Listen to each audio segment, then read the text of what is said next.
KindaSound Radio, the station for a global community. Welcome to KindaSound Radio and our astrology update today, this week with me, Stella Grace. We've got a very special show for you today. I'm available to take your questions throughout the show. So any of your burning astrology questions, please feel free to drop us a line. We're over on Instagram at KindaSound Radio. You can drop us a direct message there. Or if you prefer Telegram, we're over there at t.me/KS radio in our group thread there. And I will do my very best to get those answered at the end of the show today for you. So we've got the update. It's a big week. We're looking from the 23rd of February until the 29th of February. We've got some huge planetary activations to cover today. I'm really excited, not least about the full moon. But also our topic today is Neptune. So I'm really looking forward to getting into that. We get to do this every Friday at 10. It's amazing to share the astrology with you. And it's replayed the following day, the Saturday at 10. All shows across KindaSound are replayed the next day at the same time. And then made available soon after as a podcast, available on Audible, Apple, Spotify, and of course from the KindaSound website, kindasound.org/podcast. So let's get into it. And there's no bigger place to start than the full moon in Virgo at 12:30 GMT exactly on Saturday the 24th.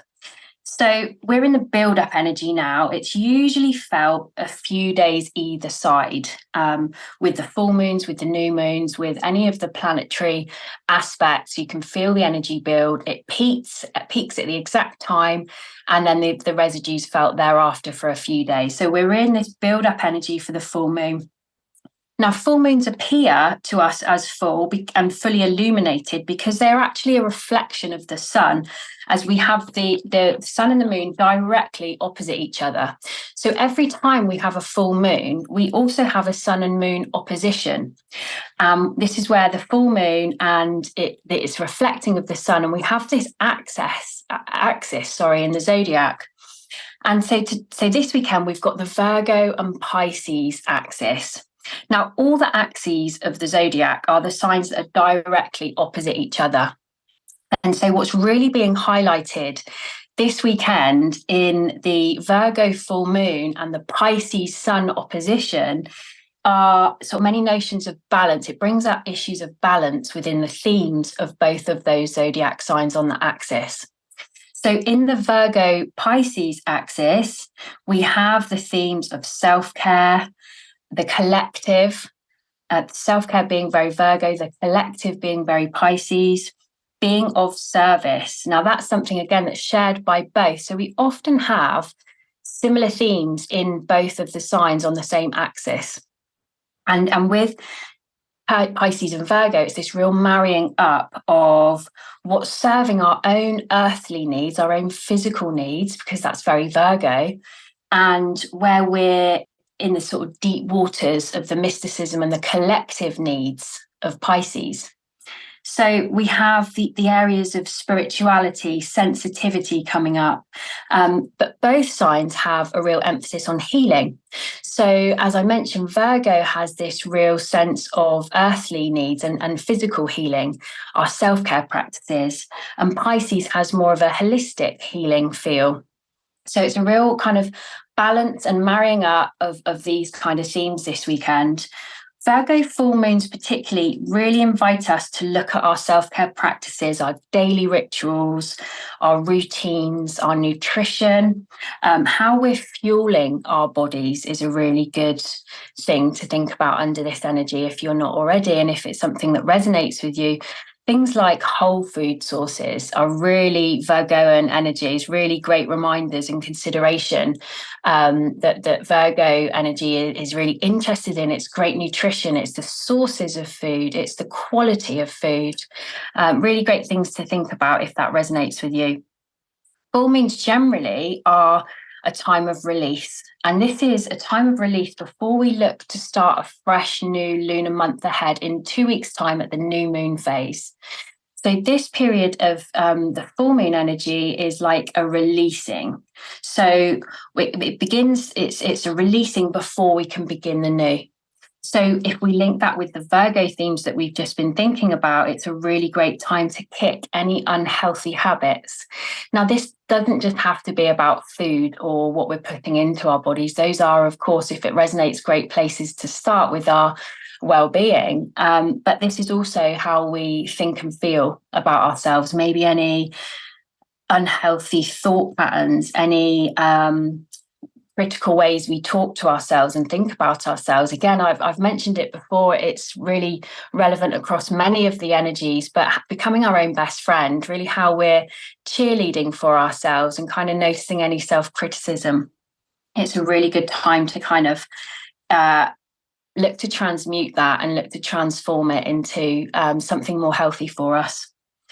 So like any new habit, it requires consistency, daily practice, and a curiosity about showing up and trying to adopt and embrace the next best version of ourselves. Now, this is not about being perfect, and I'm really going to highlight this point because although we're discussing these kind of areas that are really easily accessible for us to adopt and to utilize under Virgo energy, we don't want to get caught up in nitpicking ourselves or striving for perfection, because again, that can be a more shadow aspect, if you like, of Virgo energy. So we want to look at this stuff with a fresh curiosity about how we can be serving ourselves in a more healthy way. It's about releasing any harsher judgments that may arise of ourselves and of others, because again, that shadow aspect can also include that kind of meticulous looking at the details. But again, if we're thinking about utilizing these energies with awareness, which is what's the beauty of astrology, is we can really think about where in our lives we want to apply a more meticulous approach to looking at the finer details of things. So again, we can really use these energies for serving us in different ways in our lives that really support us or support others. Of course, as we've touched on before, any self-care and any work we do on ourselves ripples out into the collective. And again, that is another really beautiful aspect of this Virgo and Pisces axis. So this work that we're doing on ourselves holistically or healthily in any way, shape or form is really going to ripple out into the collective consciousness as well. So that's really beautiful. So as well as the full moon being opposite the sun in Pisces, we've also got a cluster of planets in Pisces around the sun. So this is big activating energy. This full moon is reflecting not just the sun this weekend, but also Mercury, the midheaven, and Saturn are all within a 4-degree radius. And so that's all at the time of the full moon. So we have this beautiful synergy, this huge impact of these planets together. And by synergy, I mean the planetary body bringing its own influence in, as well as combining with the others and creating a whole, cluster of activation, a whole cluster of energy that can be felt. And so with the full moon activating a crossover to the sun next to Mercury, Mercury is our communication, our ideas. It's also next to the midheaven. Now, the midheaven's not a planet, it's actually a point in the zodiac that reflects our career life. That's close by as well. And also Saturn is there. We've spoken about Saturn in a previous podcast if you want to catch up on a bit more detail on that one. But Saturn's about our structures and our responsibility.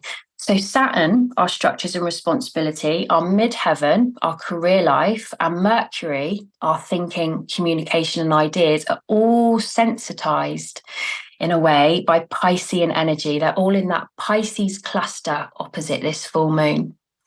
Now, Pisces can act like a dissolver. It's a real softening energy because it has this sort of sense of a lack of boundaries. It invites us in the gift of that. It invites us to really think about our part in the collective and how we kind of merge with others. But it also invites us to be really accountable for our own energy field in terms of, what is ours and what is others and what is, the rest of the world out there.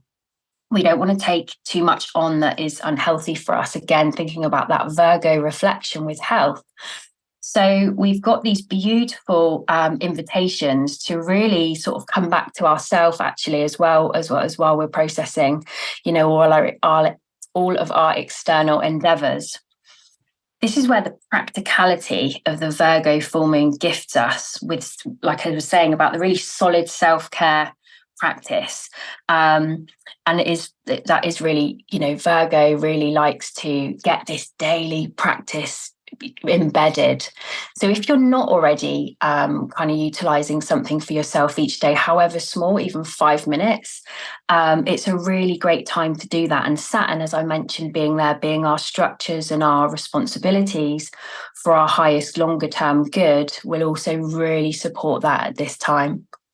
So it's a great time for our first song choice. And thinking about the Piscean energy, we've got Dreams by Fleetwood Mac, and of course the Pisces theme of dreams and vision. Enjoy. KindaSound, tuning in for change. Welcome back to KindaSound Radio, the astrology update with me, Stella Grace. We're here every Friday at 10. Let's get back into the update. There's a lot to cover today. So we are in these big collective watery Piscean energies in one part of the cosmos that's quite busy. We've got this cluster, as I was discussing, but we've also kind of in the sign next door in Aquarius, we've also still got a cluster there too. So we've got these busy areas of the cosmos at the moment, so to speak.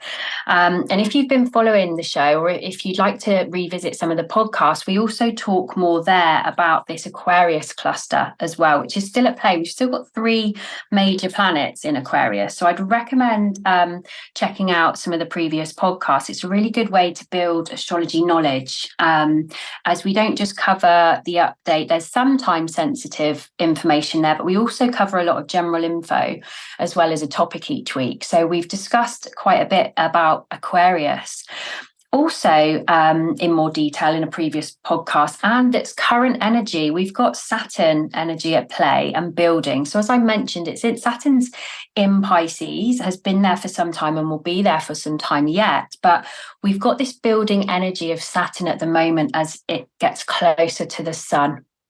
So these 2 planets, 2 of which out of the cluster in Pisces, are gifting us some slowing down, because that's what Saturn really lends itself well to. The energy of Saturn helps us to take stock. It can feel a little bit almost wading through treacle. It can feel a little bit slow, but the gift within that is about cultivating healthy habits. Great for this Virgo energy. Again, it's another kind of activation there of that theme around cultivating really good, healthy habits for us, and practices that serve us for our longer term good, which of course will spill out into our relationships, our jobs, into the wider collective. So Saturn energy also can provide us the thoughtfulness to consider what we need to consider to really cultivate them, and to consider what it is that we're needing. I feel like the solidity of the Saturn energy amongst the Piscean kind of watery, lack of boundaries, sensitive, beautiful, mermaidy energy, I feel like Saturn's really given us a nice bit of balance there, a nice bit of solidity amongst the watery cluster. And that's really in our collective consciousness as well. So it's giving us a really good balance of structure. And within our motivations, without that Saturn, they would be potentially much more sort of idealistic and dreamy, because that's Pisces energy. So that's beautiful for lending itself to all of our imaginative endeavors, but it's also sometimes, we might sometimes want a bit more grounding within that, which Saturn in Pisces is bringing for us. So it's a really fascinating mix at the moment. It's an amazing synergy, and it's one that's really interesting, as I was saying, for bringing your dreams, feelings, fantasy and faith into a tangible reality, because those are all real Piscean themes. But the beauty of Saturn there is really giving us something to bring it into solidity. With the midheaven there, as I touched on before, it's not a planet, it's a point in the zodiac, and it reflects our career life. So we consider maybe as a collective at the moment more roles of involving faith or spirituality in some way, or they may simply be a reflection of things that are more in alignment with your own or with our own values and faith. So if they're not directly related to, say, more holistic areas, then it might be that it's serving you more holistically to think about your roles in some way. It may be leading, more people into things like healing, or it might just be, it could resonate that you're finding something more healing within your role, whatever that role is. But those are very Piscean midheaven themes. On the 23rd of February, Mercury went into Pisces. So it's there until the 10th of March. And that's really softening our thought processes. It's really activating our psychic and intuitive intelligence. It's highly imaginative, as I was saying. So Pisces energy is highly imaginative and dreamy anyway. And then Mercury in Pisces is like a real, double whammy of that. So it's a really great time for things like creative writing, journaling, meditative writing, anything that requires mental imagery that could be, amazing, again, for self-care practices or just for enjoyment, just for creativity. It would be amazing energy for shamanic journeying, or anything like any of those real whatever creative endeavors really speak to us, personally. It's all really creative, imaginative and intuitive energy. We might experience deep knowings, psychic knowings, intuitive knowings, and we don't always necessarily have to know or find out why. We just have these real big notions come in, and it's very Piscean energy. It's a real invitation to raise our consciousness and from a way of going within. So ultimately, it serves us quite well during this energy to have some clear time as retreating from the world, really, because Pisces energy can, as we were saying, get lost in, the collective. And so it's really important in this time and generically for self-care, really, to retreat and have some times to recharge our strength and recharge our batteries and our energy field. So it's a really nice time to cultivate that relationship and that faith within. And of course, anything we do on that, as we touched on, really raises our own consciousness and then ripples out. We've got a few Venus challenges in these few days. We've got a Venus square to Jupiter on the 24th, so same day as the full moon. So that suggests there's some challenge potentially requiring action in the area of love and expansion, love being a Venus theme and expansion being a Jupiter theme. So the square with this aspect of these planets together may require us to, or entice us to take some action in that area. Things may be blown up or things may be highlighted in those kind of areas. So it's a really good reminder to take stock of how we're kind of treating ourselves and our loved ones. We've also got Venus forming a semi-square to Neptune on the 25th, the next day. And so the potential challenges here are involving notions of idealism or confusion in our relationships, either with others or within ourselves. Of course, the relationship with ourselves being kind of paramount one. And so by the end of this week, we will see that fade off. And then beautifully on the 29th, we've actually got a favourable aspect called the sextile to the North Node. So Venus making a sextile to the North Node. Now the sextile is a favourable aspect because it's mostly about cooperation and flow. So it's not as tight and impactful and noticeable as an aspect such as a conjunction or a square, because it's a wider amount of degrees. It's a 60-degree aspect, and the conjunction is very tight. That's within 1 degree, or the square is, tighter than, not as tight as a conjunction, but tighter than a sextile. So, but still, we do have this favourable aspect to the North Node. Now, Venus making a favourable aspect to the North Node and one about cooperation is a nice energy for utilizing our relationships within ourselves and others as part of our path of purpose, because that's very North Node. It's like a synergy here of harmonious energy on our destiny line. So this may be marked by increased sociability or positive connections with others or with our loved ones, or generally it can be a touch of beauty and harmony on our path of purpose. So when we're thinking about, and again, previous themes we've covered, like the year of the dragon, this year is a real powerhouse energy for accessing our path of our highest potential. We've got here at the end of this week on the 29th, the touch of love and harmony on that real highest potential line, so to speak. So that's a really nice Venus aspect to end the week on this week.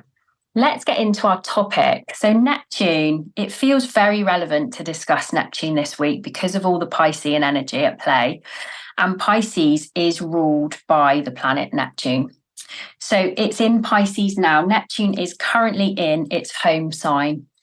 So this is real mermaid energy. I really think of this energy as very mermaid-like. It's deep mysticism. It's through the watery depths, which, as we've said, there is a tendency to get lost in this, as we've discussed with Pisces energy, because the same ruling planet as the zodiac sign, they share a lot of the same themes. So when we have a planet in its ruling sign, there's a real amplifier of this energy.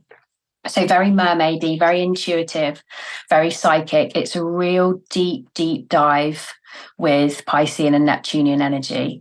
Interestingly, Neptune named after the Roman god of water and the seas, maybe because Neptune appears blue. And it dawned on me when I was preparing for this show that this notion works in the same way on the face of it as an optical illusion that appears blue, the same way that the sea appears blue. And this is because not actually that they're necessarily blue, but because that red light is more easily absorbed. And so we have this reflection of appearing blue. Now Neptune actually appears blue from its methane atmosphere, apparently, which absorbs the red wavelengths, but allows the blue ones to be reflected back in space, like similarly to how the ocean, which absorbs the colours in the red part of the spectrum, like a filter, and leaves behind the blue part of the spectrum. So it's going slightly off astrology there, but it just really interested me. I thought we have this blue sea theme with Neptune, and that really gives us an indication of the nature of its energy and how we feel that collectively. So it's also the watery energy of Neptune and Pisces are also known as a dissolver, particularly Neptune as a dissolver, because Neptune's a very slow moving planet. It takes 14 years to go through what each zodiac sign. So it's a slow moving heavyweight planet that kind of tinkers along in the background, dissolving and transforming and really kind of absorbing the energies of that area that it's touching, or in the relationship to the other planet that it's making. So if we know the area of the zodiac or our birth charts where Neptune is, we can see this energy of like a dissolving and a changing sense, which is how it's working at the moment. It can really dissolve or create illusions, because we want to be aware of rose-tinted glasses with Neptune and Pisces energy. Anything like that will ultimately be shown anyway, because of course, truths always emerge.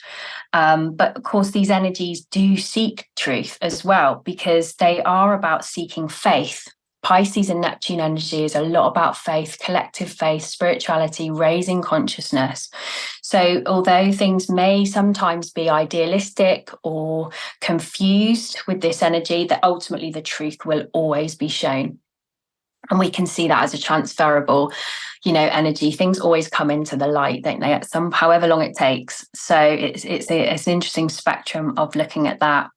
Shadow aspects of Neptune and Pisces include escapism or addiction, or that lack of boundaries that we mentioned. And it really invites us to strengthen our energy in those areas.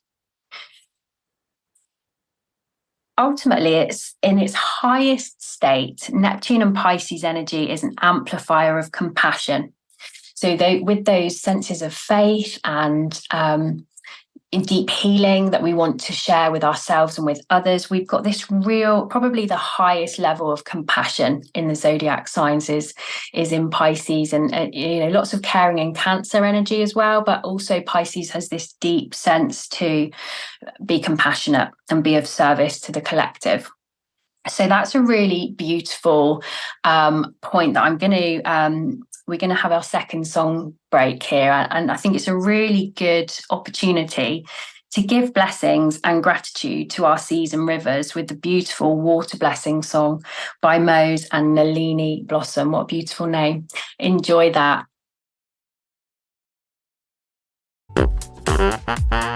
KindaSound Radio. We're tuning in for change. Welcome back to KindaSound Radio with me, Stella Grace. We've covered the astrology update for the week. We've covered our topic, Neptune, and now I'm going to come on to some of the listeners' questions. I've got some great questions here. So thank you, Juliet, for getting in touch and asking what is a good focus for this Saturday's full moon. That's a great question. So as we've been discussing, this is a really great weekend for self-care, coming back to the self. Now, Virgo energy that the full moon is in is depicted on the archetype of the goddess. So this is a really lovely energy for, female or male, coming back to yourself and really honouring yourself and what you are needing at this time on every level. So physically, mentally, emotionally, spiritually, what can you be gifting yourself as the god and goddess that you are in your life, and really embedding that in with some beautiful self-care practices. So we want to really amp it up. If it's the bath, we want to do the candlelit bath with rose petals and favorite oils and music. It's a real opportunity and an invitation to unleash and cultivate your inner god and goddess. So I think that's a really nice focus for this Saturday's full moon. Of course, that ripples out onto others as well. So I hope that's some nice food for thought for a good focus. Thank you, Terry, for your question. This is a great question. Why are full moons powerful? And there's actually lots of answers to this question. We could go down huge Google rabbit holes with, the astronomy side of things in terms of the distance from the moon to the earth and why at that time, how close it appears and that impact and the gravitational pull. Those are all interesting things to consider, but I'm going to give you my favorite answer, which is something you can actually utilize and have a look at this weekend as well, tangibly. And that is, if you're lucky enough to be able to access coastline or your favorite beach, then have a look at the time of the high tide and how much bigger it is on a full moon. Now, I love a high tide full moon because the body of water is just fuller, and we can really see how the full moon has impacted on the tidal system. And if we think about how transferable that is to us as humans, because we're 80% water, we can see directly how the full moon affects us. So I love that. I always think of the full moon as a real time of giving us such heightened emotion and, really bringing things into fruition and really kind of activating us in a really full sense, because we can see what it does to water. So that might be a nice thing to treat yourself with doing as well over this weekend. I hope that has answered your question, Terry. We've got another great question from Lorraine. Thank you, Lorraine. What is a good affirmation or mantra to use with a full moon? So generally, a great full moon mantra in a generic sense would be, I release everything that is not for my highest good. Because as we touched on in the update, we've got this real beautiful energy for letting go of anything that doesn't serve our highest good. And this process now of releasing serves us for the new lunar month ahead in 2 weeks' time at the new moon phase.